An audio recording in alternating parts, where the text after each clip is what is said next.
Good evening, ladies and gentlemen. The following clip that you're going to be listening to, it comes from an audio that I received on our Trenza app. So you can download to listen to the rest of that confession. Then after this small clip that I'm going to be playing for you, I'm going to be narrating for you the other confession that I received. So if you do not have Trenza Play, you can go and you can download it on your Play Store. And if you have downloaded the first version, please update it, because that one, it might give you some problems. Since I'm still polishing everything up, please download the latest version to get a better user experience. Sanibonani bantu base-South Africa. Washo ukuthi mina ngumuntu-ke owayethiwa mhlampe ngithi ohlushwa ngabantu abadala. Ekuhambeni kwami ngihamba ngifuna usizo. Ngahamba kusho ukuthi le nkinga ngaba nayo close to 10 years njena. Nginale nkinga yokuhlupheka, ngihlushwa abantu abadala, ngiphuma ngingena abantu bakutshela ukuthi hhayi wazalwa wembethe, hhayi kwazalwa kuthiwa. Isimo saba nzima kakhulu ngale ndlela yokuthi ngalahlekelwa ngumsebenzi. Manje-ke ngafika-ke ngaze ngagcina senginami ngithi ngizama ukuphila.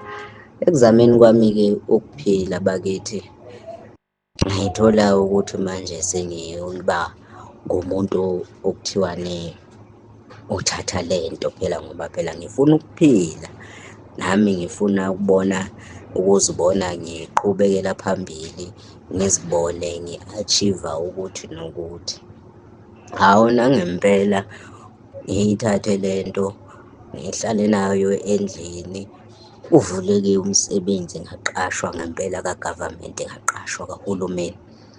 Ukuthola kwami umsebenzi kahulumeni, yimi loyo senginemoto, ney'ntombi-ke seziyangithanda, ziyangijabulela, abangani siba nami. Yebo phela yonke into njena makuthiwa kuyiwe bumnandini, hawu kubuzwa kimi phela ukuthi imali siphuzane, siphuza kuphi, kuhanjwa ngani. Yabona ngisey'ntweni, ngiyiphila impilo ngale ndlela yokuthi ngathi ngisezulwini.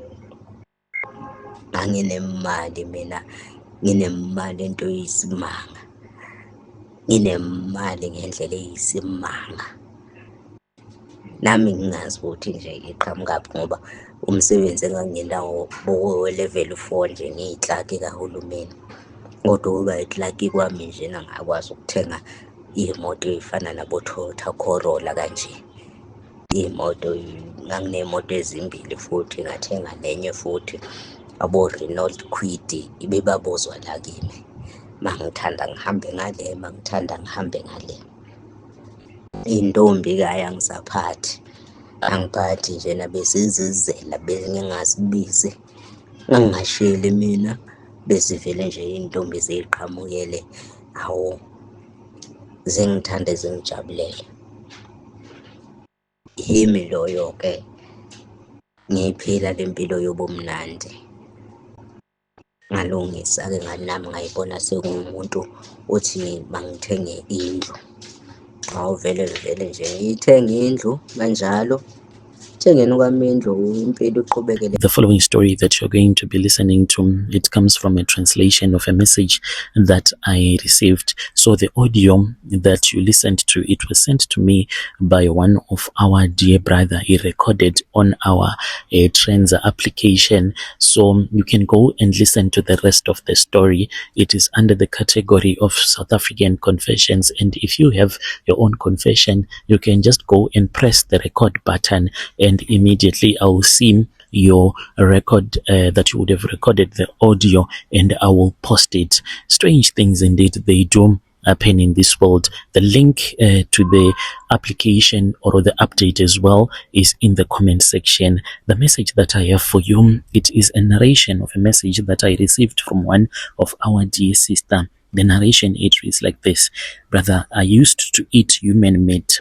I am a woman who is currently staying here in Europe, and I do come from Zim. I retired, this was 10 years ago, but there are things that my relatives, things that my children do not even know. And I do not know how exactly am I supposed to tell my children that their mother used to give them human meat for them to eat.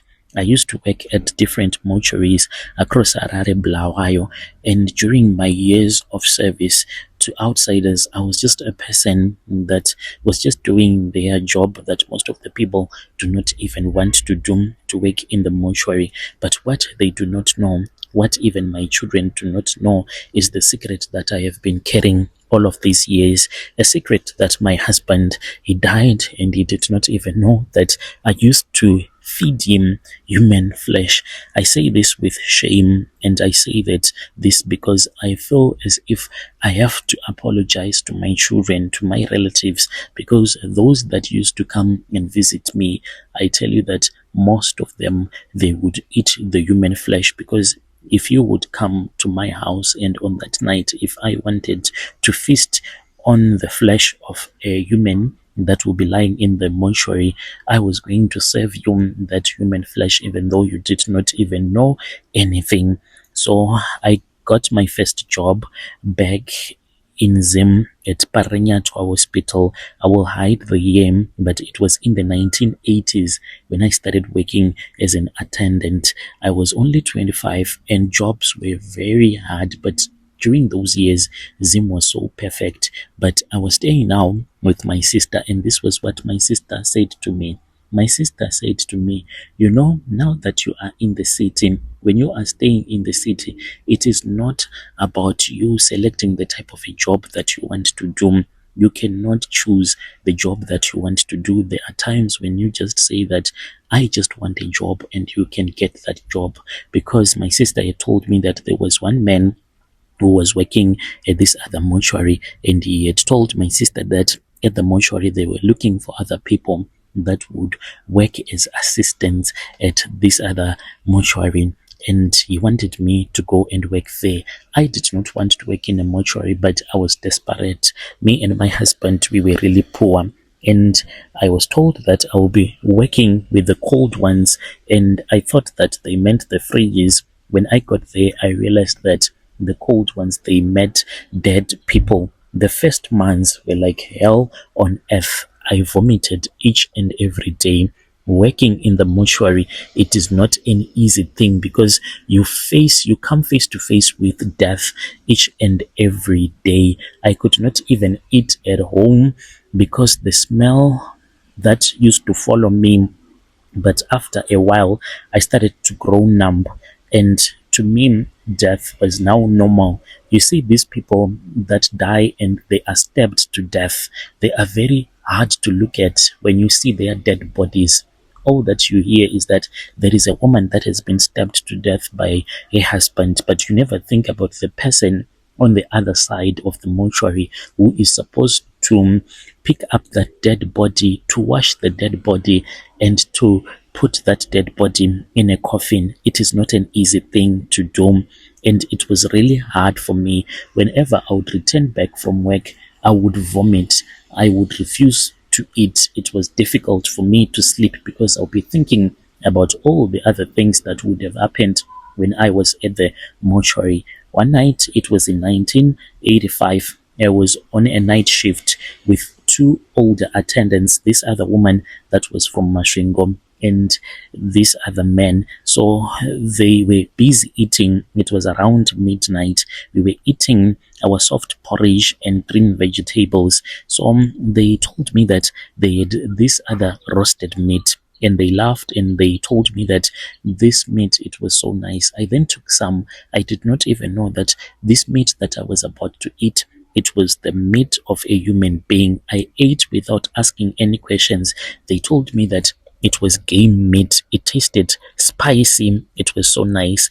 Only later did they reveal to me the truth that it was from a corpse that they had cut the meat.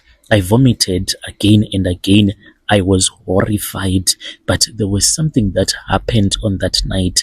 Like I was supposed to be mad that these people had fed me human meat, but strange enough, it tasted really nice. I resisted at first, but mortuary work is strange. Death changes how you think. When you spend nights and nights alone with the dead, your mind starts to think of other things. You can hear things that are not even there. By 1987, I had joined this crew of other mortuary workers that were eating the dead bodies. We started to cut small pieces from corpse. This is what we used to do. When we would receive a body that we wanted to remove the meat, we will put the body on a steel table. Then we will take some surgical knives and we will cut.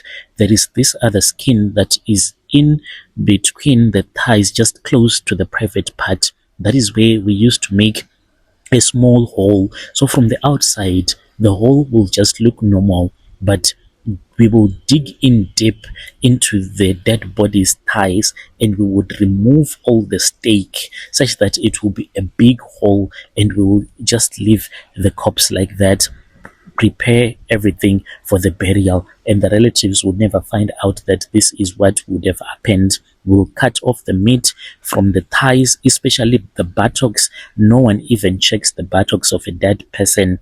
And in the armpits, that was the easiest part. We'll cut the armpits and we'll make a hole and we'll start to take the steak. And even if that person had unshaved armpits, we would just fry the meat just a little bit. I know that to other people it sounds disgusting, but let me tell you something. Once you start, it is like an addiction. The taste that you feel in your mouth when you eat the flesh of a human being, it is different from anything that you can ever experience.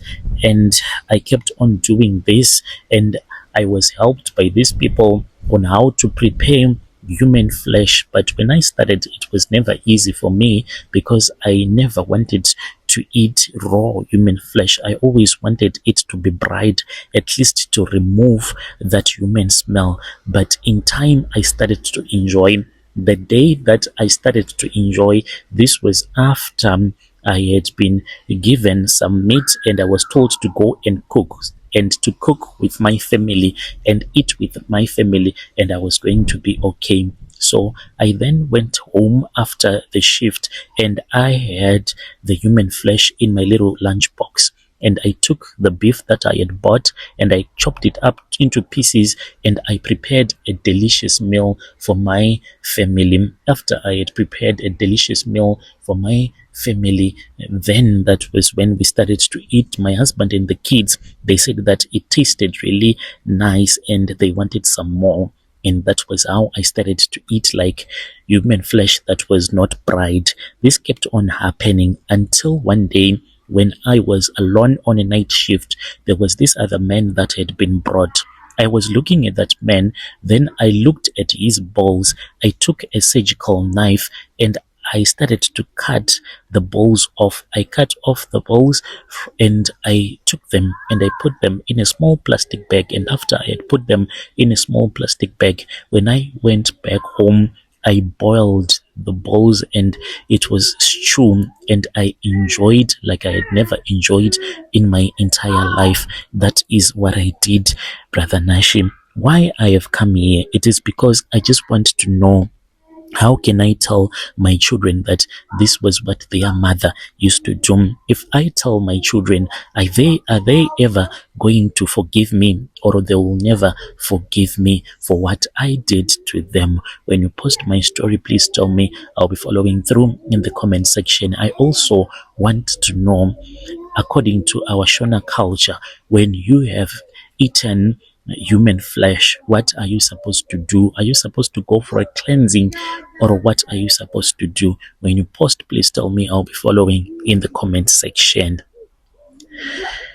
Dear listeners, right there was a message that was sent to me by one of our sister. Let us try to speak with our dear sister in the comment section. Strange things indeed, they do happen in this world. Yo.